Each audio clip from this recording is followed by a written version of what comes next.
जरा रुकिए, एक पल के लिए ठहरिए। क्या आपने कभी सोचा है कि जो गोली आपकी मां ने भरोसे के साथ खाई थी, जो दवा डॉक्टर ने मुस्कुराकर लिख दिया था और जिसके भरोसे की कीमत देकर आपने उसे खरीदी थी, वही गोली आपकी पूरी जिंदगी तबाह कर सकती है? क्या आपने कभी सोचा है? आज मैं एक ऐसी जानकारी लेकर आया हूं जो हैरान करने वाली है। मेरा मकसद प्रचार या दुष्प्रचार करना नहीं है। मेरा मकसद है आपको जागरूक करना, वह भी इस आग्रह के साथ कि आप इस जानकारी को अपने स्तर से परखने के बाद ही कोई निर्णय लीजिएगा। सहमति या असहमति अपनी जगह पर है। मकसद सिर्फ इतना है कि इस दिशा में भी ध्यान जाना चाहिए, बहस होनी चाहिए। आंख मूंद कर यकीन करने से बेहतर है समझदारी से भरोसा करना चाहिए। आप बने रहिए अंत तक, क्योंकि आज जो बातें होगी यकीनन शायद इससे पहले कभी नहीं हुई हो।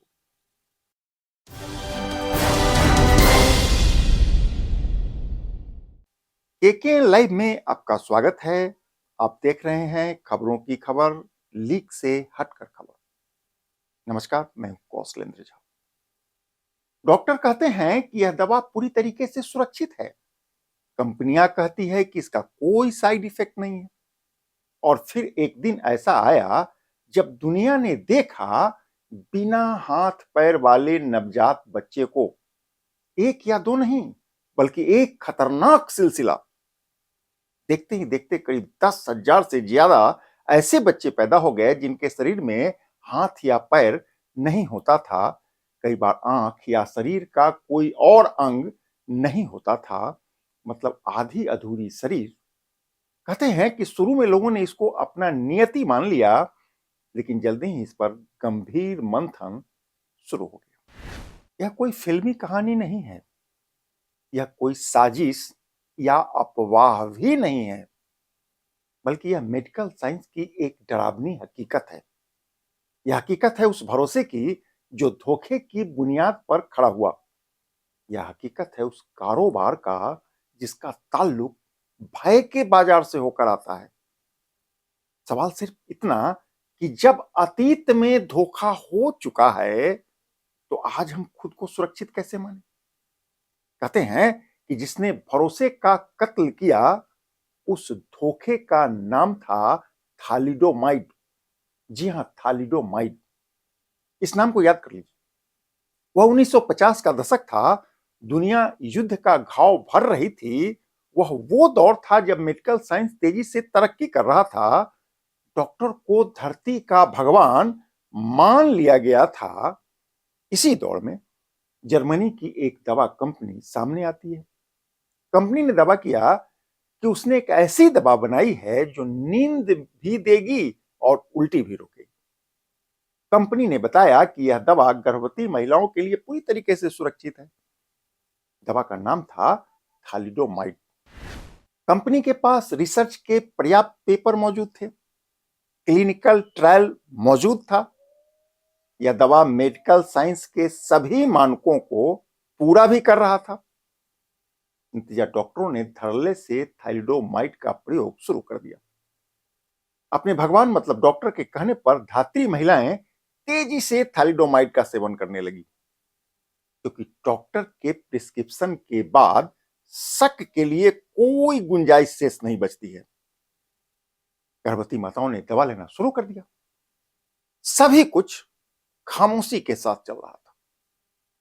करीब एक दशक बाद 1961 में अचानक अस्पतालों से एक हैरान करने वाली खबरें आने लगी। नवजात बच्चे जिनके हाथ नहीं थे या पैर नहीं था, कुछ के कान नहीं थे, कुछ के आंख नहीं थे। मेडिकल साइंस की दुनिया में हड़कंप मच गया। खोजबीन शुरू हुई। पता चला कि यह थाइलिडोमाइड का साइड इफेक्ट है। दवा सुरक्षित नहीं थी। कंपनी का दावा झूठ निकला। यहां आपको बता दें कि इसका साइड इफेक्ट तो आरंभ से ही शुरू हो चुका था, लेकिन दुनिया को बात समझने में बहुत देर हो गई।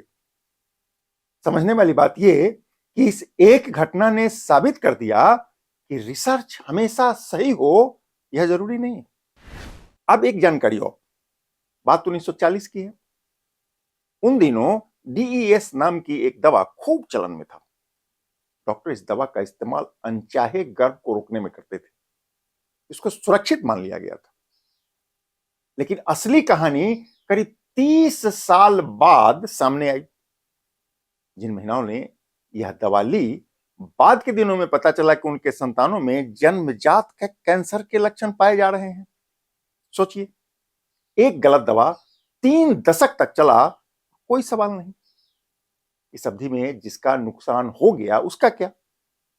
इससे साबित होता है कि कई बार दवाओं का नुकसान तुरंत समझ में नहीं आता है, बल्कि पीढ़ियों बाद उसका दुष्परिणाम भुगतना पड़ता है। ऐसे ही एक दवा है बियोक्स।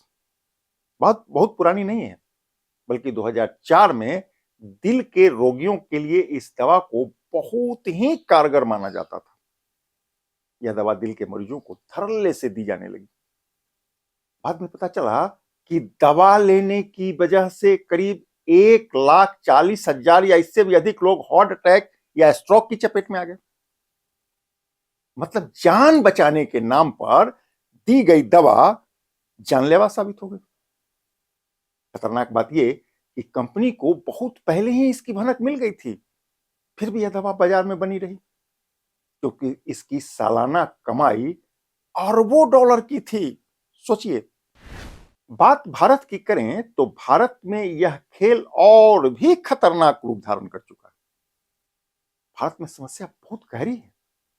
यहां दवा के साथ डर और नासमझी का कॉकटेल एक साथ काम करता है। यह मार्केट का सिस्टम बन चुका है। 2024 की एक रिपोर्ट के मुताबिक हेल्थ सेक्टर में भ्रामक विज्ञापनों की भरमार है। यहां दवा से पहले डर परोस दिया जाता है।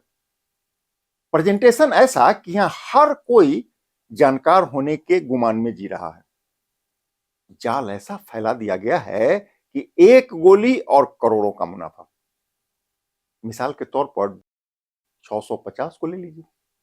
एक समय था जब यह मध्यम वर्गीय परिवार के अलमारी में हमेशा मौजूद रहता था। लोगों को खुद ही मालूम था कि इसका कैसे और कब सेवन करना है। लेकिन पर्दे के पीछे कुछ और ही चल रहा था। कंपनी वाले डॉक्टरों को प्रमोट करने में लगे थे। कॉन्फ्रेंस के नाम पर टूर पैकेज परोसा जा रहा था और तरह तरह की गिफ्ट देने पर करोड़ों रुपए पानी की तरह बहाए जा रहे थे। मतलब एक गोली और करोड़ों का आउटसोर्सिंग। सोचिए, इसका मार्केटिंग टर्नओवर कितने का रहा होगा, यह भी सोचिए। बात सिर्फ दवा की नहीं है, बात डर का भी है। डर मतलब सर्जरी, अनावश्यक सर्जरी मतलब डर का कारोबार। बिहार की यह हकीकत खौफनाक बन चुकी है। अक्सर महिलाओं से कहा जाता है कि यदि ऑपरेशन नहीं कराया तो जान चली जाएगी। डर के मारे सर्जरी हो गई और बाद में पता चला कि इसकी मेडिकल जरूरत थी ही नहीं। यानी डर को इलाज बना दिया गया। डर बेचे जा रहे हैं और डर मुनाफा कमाने का जरिया बन गया है। अब एक जरूरी सवाल, क्या मेडिकल साइंस हमेशा सही रहती है? जवाब है नहीं।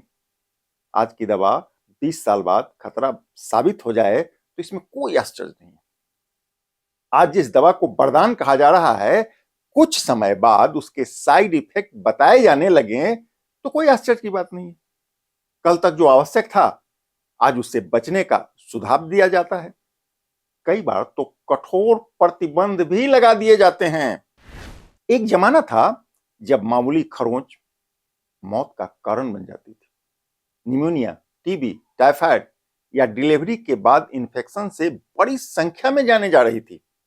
डॉक्टर बेबस थे। फिर 1928 में लंदन की एक लैब में एक भूली सी पेंट्री डिश ने इतिहास बदल दिया। एलेक्जेंडर फ्लूमेनिंग ने एक फफूंदी में छुपा वो राज देखा जो बैक्टीरिया को मार सकता था। नाम पड़ा पेनिसिलिन, यानी एंटीबायोटिक। 1940 के दशक में यह दवा मेडिकल साइंस की दुनिया में क्रांति ला दिया। इस दवा ने लाखों जिंदगियां बचाई। मेडिकल साइंस में इसे एंटीबायोटिक एज की शुरुआत कहा गया। लेकिन चंद सालों में ही इसके साइड इफेक्ट सामने आने लगे। एलर्जी और रेसिस्टेंस का खतरा उत्पन्न हो गया। बैक्टीरिया ने खुद को बदलना भी सीख लिया इसी दवा की वजह से।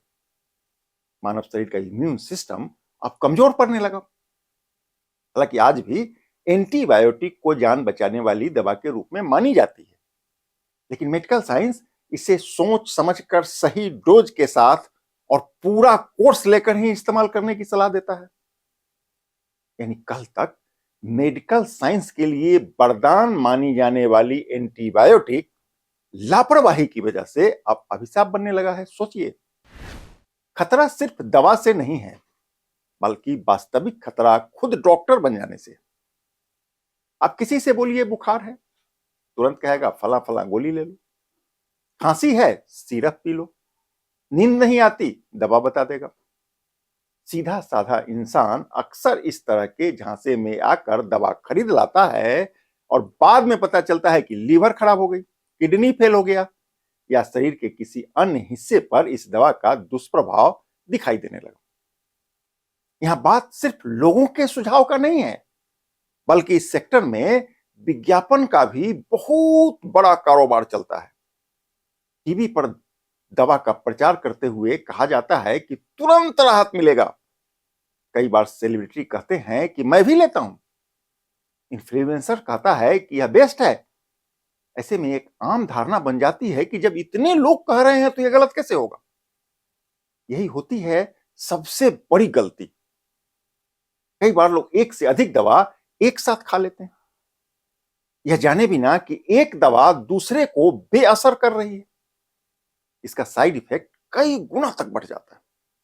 ऐसे लोग खुद की मर्जी से खुद की निगरानी में भर भर कर दवा खाते हैं, बाद में इसका खामियाजा भुगतने के लिए तैयार भी रहते हैं। ऐसे में यह जरूरी हो जाता है कि किसी योग्य चिकित्सक के परामर्श के बाद ही दवा का सेवन करें। दवा लेने से पहले उसके साइड इफेक्ट की जानकारी जरूर ले लें। दूसरों की दवा से दूरी बनाकर रखें।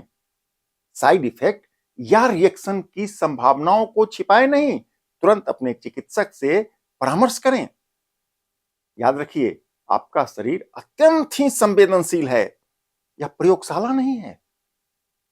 मेरे कहने का मतलब यह कतई नहीं है कि दवाओं का सेवन नहीं करें, लेकिन अंधा भरोसा खतरनाक हो सकता है। यह हो सकता है कि आज जो जरूरी बताया जा रहा है, कुछ समय बाद उसे खतरनाक बता दिया जाए, क्योंकि यह पूरा कारोबार डर का है। अंत में सिर्फ इतना कि यह जानकारी किसी दवा कंपनी या डॉक्टर के खिलाफ नहीं है, होनी भी नहीं चाहिए। यह केवल और केवल जागरूकता के लिए। आप अपना निर्णय लेने से पहले हमेशा किसी योग्य चिकित्सक से सलाह अवश्य ले लें।